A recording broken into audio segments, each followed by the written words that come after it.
அடுத்து என்ன கேள்வி அப்படின்னா, நீங்கள் என்ன மீலாது விழா ரசூல்லாவுடைய பிறப்பு வந்து ஈதா நீங்கள் என்ன செய்கிறீங்க? ஒரு ஈது மாதிரி நீங்கள் நினைக்கிறீங்களே, அது ஒரு பெருநாள் அப்படி தானே நீங்கள் கருதுறீங்க. இதில் என்ன தவறு இருக்குது?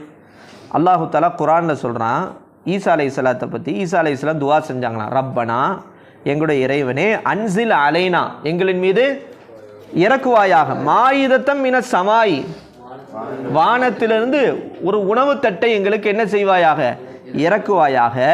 தக்கூனு லனா ஈதன், அந்த அது இருக்குதே அந்த இறங்கிய அந்த நாள், அது எங்களுக்கு என்னவாக இருக்கட்டும், ஈதாக இருக்கட்டும். லி அவ்வலினா வ ஆஹிரினா, ஆரம்பமாக இருப்பவர்களுக்கும் கடைசியாக இருப்பவர்களுக்கும் அது என்னவாக இருக்கட்டும், ஈதாக இருக்கட்டும் அப்படின்னு என்ன செஞ்சிருக்கான் அல்லாஹு தாலா ஈசா அலைஹிஸ்ஸலாத்தை சொன்னதை இங்கே எழுதியிருக்கிறான். அப்போ வானத்திலிருந்து ஈசா அலைஹிஸ்ஸலாத்துடைய கூட்டத்திற்கு உணவு தட்டு இறங்கிய அதையே அந்த நாள் சிறப்பிற்குரிய நாள், அது பெருநாளாக இருக்கிற போது நம்ம யார் இல்லைன்னா நம்ம இந்த உலகத்தில் படைக்கப்பட்டிருக்க மாட்டோமோ, யார் இல்லைன்னா நாளைக்கு நம்ம மறுமையில் அவங்களுடைய ஷஃபாத் இல்லைன்னா சொர்க்கத்துக்கு போக மாட்டோமோ, அந்த நபி நமக்கு அல்லாஹ் கொடுத்த அந்த நாள் நமக்கு ஈதாக நம்ம நினைக்கிறதுல என்ன தவறு இருக்குது?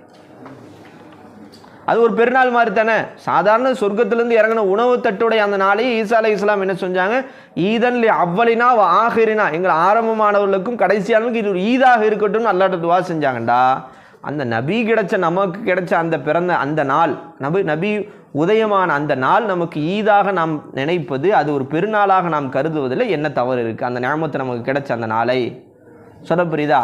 அப்போ அதனால் அது ஒரு தவறுக்குரிய விஷயம் அல்ல. இந்த அடிப்படையில் தான் அதை நம்ம ஈதாக நம்ம நினைக்கிறோம்.